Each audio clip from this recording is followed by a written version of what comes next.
ನಮಸ್ತೆ ಫ್ರೆಂಡ್ಸ್, ಎಲ್ಲರಿಗೂ ಕ್ವಶನ್ ಟ್ರೇಡರ್ಗೆ ಸ್ವಾಗತ. ಇವತ್ತು ನಾನು ಟ್ರೇಡಿಂಗ್ ವಿಚಾರವಾಗಿ ಏನೂ ಮಾತಾಡೋದಿಲ್ಲ, ಆದರೆ ಟ್ರೇಡರ್ಗಳ ವಿಚಾರವಾಗಿ ಮಾತಾಡ್ತಿದ್ದೀನಿ. ಟ್ರೇಡಿಂಗ್ ಬಗ್ಗೆ ಮಾತಾಡ್ತಾ ಇಲ್ಲ, ಟ್ರೇಡರ್ಗಳ ಬಗ್ಗೆ ಮಾತಾಡ್ತಾ ಇದ್ದೀನಿ. ಟ್ರೇಡರ್ನ ನನ್ನ personal friend, personal brother, sister, ಈ ರೀತಿ ಆ್ಯಂಗಲಲ್ಲಿ ಮಾತಾಡ್ತಾ ಇದ್ದೀನಿ. ಯಾಕೆ ಅಂತ ಹೇಳಿದ್ರೆ, ದುಡ್ಡು ಮಾಡೋ ಭರಾಟೆಯಲ್ಲಿ ನಾವೇನು ಮಾಡ್ತಾ ಇದ್ದೀವಿ ಅಂತ ಹೇಳಿದ್ರೆ, ನಮ್ಮ ಆರೋಗ್ಯದ ಬಗ್ಗೆ ಗಮನವನ್ನು ಕಳ್ಕೊಂಡ್ಬಿಟ್ಟಿದ್ದೀವಿ. ಆರೋಗ್ಯದ ಬಗ್ಗೆ ಗಮನವೇ ಕೊಡ್ತಾ ಇಲ್ಲ.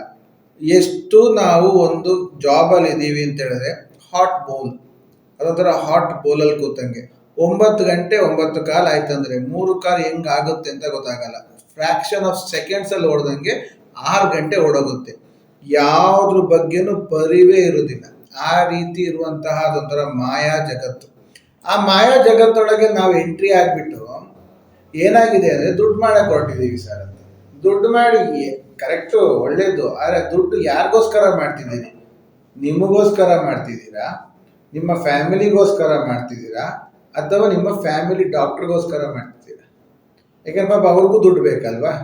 ಸೊ ಫ್ಯಾಮಿಲಿ ಡಾಕ್ಟ್ರಿಗೆ ದುಡ್ಡು ಮಾಡಬೇಡಿ, ನಿಮಗೆ ಮಾಡಿ ಅಥವಾ ನಿಮ್ಮ ಫ್ಯಾಮಿಲಿಗೆ ಮಾಡಿ, ತೊಂದರೆ ಇಲ್ಲ. ಫ್ಯಾಮಿಲಿ ಡಾಕ್ಟ್ರಿಗೆ, ಫ್ಯಾಮಿಲಿ ಡಾಕ್ಟ್ರನ್ನ ಸಂಬಂಧಪಟ್ಟ ನರ್ಸಿಂಗ್ ಹೋಮ್ಗಳಿಗೆ, ಅಲ್ಲಿಗೆಲ್ಲ ದುಡ್ಡು ಹಾಕಕ್ಕೆ ಹೋಗಬೇಡಿ. ನಿಮ್ಮ ಆರೋಗ್ಯವನ್ನು ಕಾಪಾಡುವಂತಹ ವ್ಯವಸ್ಥಿತವಾಗಿ ಮಾಡಿ. ಯಾಕೆ ಮಾರ್ಕೆಟೇ ಸ್ಟ್ರೆಸ್ ಮಾರ್ಕೆಟ್? ಯಾಕೆ ಸ್ಟ್ರೆಸ್ ಮಾರ್ಕೆಟ್? ಏನಾಗುತ್ತೆ ಗೊತ್ತಿಲ್ಲ. ಕರೆಕ್ಟ್, ನಾವು ಸ್ಟಾಪ್ ಲಾಸ್ ಇಟ್ಟಿರ್ತೀವಿ, ಟಾರ್ಗೆಟ್ ಇಟ್ಟಿರ್ತೀವಿ, ಬಟ್ ಈ ಒಂದು ದುಡ್ಡು ಇನ್ವಾಲ್ವ್ ಆದಾಗ ಆ ಒಳಗಿಂದ ನಮ್ಮ ಪ್ರೆಷರ್ ಇನ್ಕ್ರೀಸ್ ಆಗೇ ಆಗುತ್ತೆ.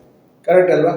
ನಾವು ಏನು ಹೇಳ್ತಾರಲ್ಲ, ಸಾಧು ಸಂತರುಗಳಲ್ಲ, ಏನೇ ಆದರೂ ಕಾಮೆಂಟಲ್ಲಿ ಕೂತ್ಕೊಂಡು ಓಂ ಅಂತ ಕೂತ್ಕೊಳ್ಳೋಕ್ಕೆ. ಕರೆಕ್ಟ್ ಅಲ್ವಾ? ಒಳಗಿಂದ ನಮಗೆ ಅಲ್ಲೋಲ ಕಲ್ಲೋಲಗಳು ಆಗ್ತಾ ಇರುತ್ತೆ. ಈ ಏನಾಗುತ್ತೆ, ವಾಟ್ ಹ್ಯಾಪನ್ಸ್, ಯಾಕೆ ನಾವು ಅಷ್ಟು ಅಲರ್ಟ್ ಇರ್ತೀವಿ, ಎಲ್ಲದೂ ನೋಡಬೇಕು. ನಾನು ಆಲ್ರೆಡಿ ಒಂದು ವಿಡಿಯೋದಲ್ಲಿ ಹೇಳಿದಾಗೆ 101 ತಪ್ಪುಗಳನ್ನು ಮಾಡ್ಕೊಂಡು ಬಂದಿರ್ತೀವಿ. ಆ 101 ತಪ್ಪುಗಳು ಮಾಡಿರಬಾರ್ದು. ಸೊ ಎಲ್ಲದ್ರ ಬಗ್ಗೆ ಗಮನ ಕೊಡಬೇಕು, ಏನಾಗ್ತಿದೆ ನೋಡಬೇಕು, ಸೆಟಪ್ ನೋಡಬೇಕು, ಎಲ್ಲ ಇರುತ್ತೆ. ಅದು ನಿಮ್ಮ ಪ್ರೆಷರ್ ಸೂಟಪ್ ಆಗಬಾರ್ದು. ಅದಕ್ಕೆ ಅವಾಗವಾಗ ಮಧ್ಯದಲ್ಲಿ ಬ್ರೇಕ್ ತಗೊಳ್ಳೋದನ್ನು ಕಲೀರಿ. ಅವಾಗವಾಗ ಸ್ವಲ್ಪ ನೀರು ಕುಡಿಯೋದು ಕಲೀರಿ. ಜಾಸ್ತಿ ನೀರು ಕುಡಿಬೇಡಿ. ಅರ್ಧ ಗಂಟೆಗೆ 1 ಲೋಟ ನೀರು ಕುಡೀರಿ. ಅರ್ಧ ಗಂಟೆ ಟೈಮ್ಗೆ 1 ಲೋಟ ನೀರು ಕುಡೀರಿ, ಸಾಕು. ಅದಕ್ಕೆ ಜಾಸ್ತಿ ನಾನು ನೀರು ಕುಡೀರಿ ಅಂತ ಹೇಳ್ತಾ ಇಲ್ಲ, ಓಕೆನಾ? ಅರ್ಧ ಗಂಟೆಗೆ 2 ನಿಮಿಷ ವಾಶ್ರೂಮ್ಗೆ ಹೋಗಿ ಬನ್ನಿ. ಒಳಗೆ ಪ್ರೆಷರ್ ಇಟ್ಕೊಂಡು ಎಷ್ಟೋ ಜನಕ್ಕೆ ಕಿಡ್ನಿ ಸ್ಟೋನ್, ನೀರು ಕುಡಿಯಲ್ಲ, ಆಮೇಲಿಂದ ವಾಶ್ರೂಮ್ಗೆ ಹೋಗಲ್ಲ. ಕರೆಕ್ಟಾ? ಆಮೇಲಿಂದ ಪ್ರಾಬ್ಲಮ್ಗಳು, ಹೊಟ್ಟೆ, ಒಬಿಸಿಟಿ. ಕರೆಕ್ಟಾ? ಯಾಕೆ ಹೇಳ್ತಾ ಇದ್ದೀನಿ? ಎಲ್ಲದನ್ನು ಅನುಭವಿಸಿದ್ದಕ್ಕೆ ಹೇಳ್ತಾ ಇದ್ದೀನಿ. ಎಲ್ಲ ಹೆಲ್ತ್ ಇಶ್ಯೂಸ್ಗಳು ಬಂದೇ ಬರುತ್ತೆ. ಸ್ಟ್ರೆಸ್ ಅಂದರೆ ಹೆವಿ ಸ್ಟ್ರೆಸ್ ಇರೋ ಜಾಬ್ ಇದು. ಯಾಕೆ ಕೆಲವು ಜಾಬ್ಗಳು ಆರಾಮಾಗಿರುವಂಥ ಜಾಬ್ಗಳು ತುಂಬ ಇದೆ, ಆದರೆ ಇದು ಆ ರೀತಿ ಅಲ್ಲ. ಆದರೆ ಎಲ್ಲಿ ನಮ್ಮ ರಿಸ್ಕ್ ಜಾಸ್ತಿಯೋ ಅಲ್ಲಿ ರಿವಾರ್ಡು ಜಾಸ್ತಿ, ಅದು ಅಕ್ಸೆಪ್ಟೆಡ್.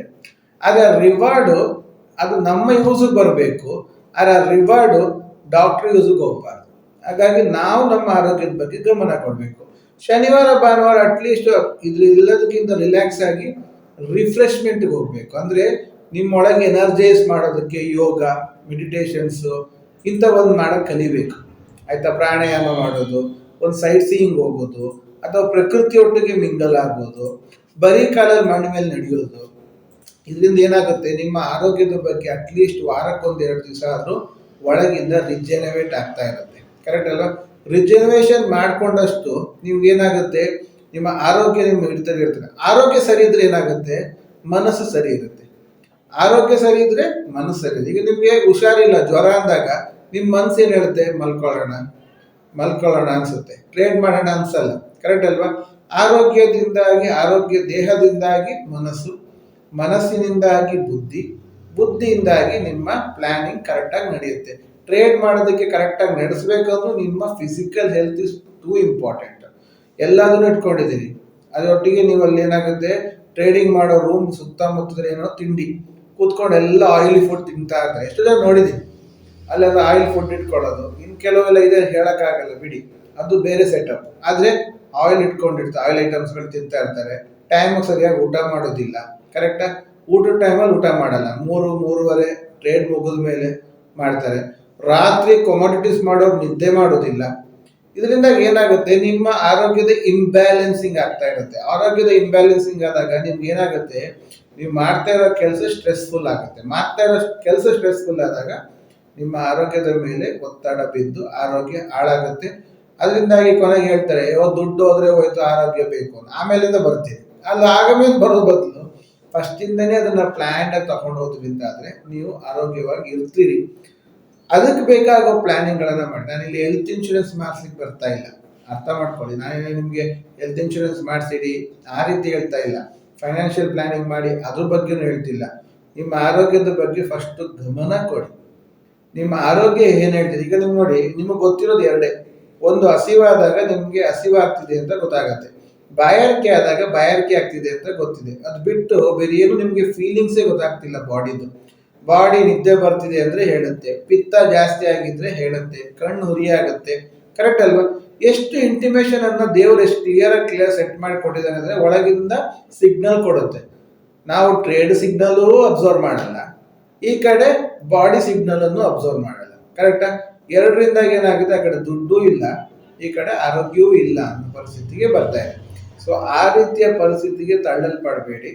ನಿಮ್ಮ ಆರೋಗ್ಯದ ಬಗ್ಗೆ ಗಮನ ಕೊಡಿ. ಸೊ ಅದಕ್ಕೆ ಏನು ಮಾಡಬೇಕು, ಎವ್ರಿ ಹಾಫ್ ಆನ್ ಅವರ್ 1 ಲೋಟ ನೀರು, every half an hour 2 minutes break. ಆಯ್ತು, ಏನೂ ಆಗಲ್ಲ ಸರ್. ನಮಗೆ ಒಂದು ಕ್ಯಾಂಡಲ್ ಆಗ್ಲಿಕ್ಕೆ 15 ನಿಮಿಷ ಬೇಕು, ಸರಿಯಾ? ನಿಮ್ಗೆ ಇನ್ನೂ ಅದು ಬ್ರೇಕ್ ಆಗಿ ಕ್ಲೋಸ್ ಕೊಟ್ಟಿಲ್ಲ ಅಂದರೆ ನಿಮಗೆ ಟೈಮ್ ಇದೆ, 15 ನಿಮಿಷ ಟೈಮ್ ಇದೆ. ಈ ಕ್ಯಾಂಡಲ್ ಕ್ಲೋಸ್ ಕೊಡ್ತಾ ಅಂತ ನೋಡ್ಲಿಕ್ಕೆ 15 ನಿಮಿಷ ಬೇಕು. ಆ 15 ನಿಮಿಷ ರಿಲ್ಯಾಕ್ಸ್ ಆಗಿ, ಏನು ಗಡಿಬಿಡಿದೆ, 15 ನಿಮಿಷ ಆರಾಮಾಗಿರಿ.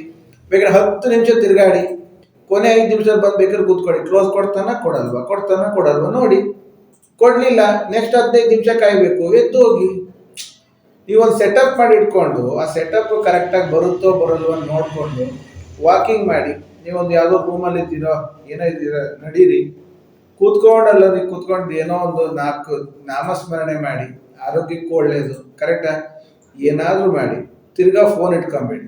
ಆ ಯೂಟ್ಯೂಬು ಫೋನು ತಗೊಳ್ಳೋದು, ಆ ಪುರ್ಸೋತಿರೋ ಟೈಮಲ್ಲೂ ಫೋನ್ ನೋಡೋದು, ಏನು ಪ್ರಯೋಜನ? ಆರೋಗ್ಯವನ್ನು ಇನ್ನೂ ಹಾಳು ಮಾಡ್ಕೊಳ್ತಾ ಇದ್ರಿ. ಹೆಲ್ತಿಯಾಗಿರಿ. ಕರೆಕ್ಟಾ? ಏನೋ ಒಂದು ಆಗತ್ತೆ ಅಂತ ಆದರೆ ಹೆಲ್ತಿ ಫುಡ್ಡನ್ನು ಇಟ್ಕೊಳ್ಳಿ, ವೆಜಿಟೇಬಲ್ಸ್ ಇಟ್ಕೊಳ್ಳಿ, ಫ್ರೂಟ್ಸ್ ಇಟ್ಕೊಳ್ಳಿ. ಸೊ ನಿಮ್ಮ ಒಳ್ಳೆಯದಕ್ಕೆ ನಿಮಗೆ ಕಾಳಜಿ, ನಿಮ್ಮ ಆರೋಗ್ಯ ಮುಖ್ಯ. ನಾಳೆ ದುಡ್ಡು ಮಾಡ್ತೀರಿ, 1 ಕೋಟಿ ಮಾಡ್ತೀರಿ, ನಿಮ್ಮ ಕಡೆ ಅನುಭವಿಸೋಕ್ಕಾಗಲಿಲ್ಲ ಅಂದರೆ ಏನು ಪ್ರಯೋಜನ? ಫಿರಾರಿ ಬಂದಾಗ ಜನ ಪರಾರಿ ಆಗೋದ್ರೆ ಏನು ಮಾಡ್ತೀರಿ? ಫಿರಾರಿ ಬಂತು, ಅದು ಜನ ಪರಾರಿ, ಗೊತ್ತಾಯ್ತಲ್ಲ? ಹಂಗಾದ್ರೆ ಏನು ಪ್ರಯೋಜನ? ಫಿರಾರಿ ಬಂದಾಗಲೂ ಜನ ಇರಬೇಕು, ಪರಾರಿ ಆಗಬಾರ್ದು. ಹಂಗಾಗಿ ನಿಮ್ಮ ಆರೋಗ್ಯದ ಬಗ್ಗೆ ಗಮನ ಕೊಡಿ ಅನ್ನೋ ಒಂದು ಚಿಕ್ಕ ಸಂದೇಶವನ್ನು ಇಟ್ಕೊಂಡು ಈ ವಿಡಿಯೋ ಮಾಡಿದ್ದೀನಿ. ವಿಡಿಯೋ ಇಷ್ಟ ಆಯ್ತು ಅಂದರೆ ಲೈಕ್ ಕೊಡಿ, ಸಬ್ಸ್ಕ್ರೈಬ್ ಮಾಡಿ, ಫ್ರೆಂಡ್ಸಿಗೂ ತಿಳಿಸಿ. Thank you very much.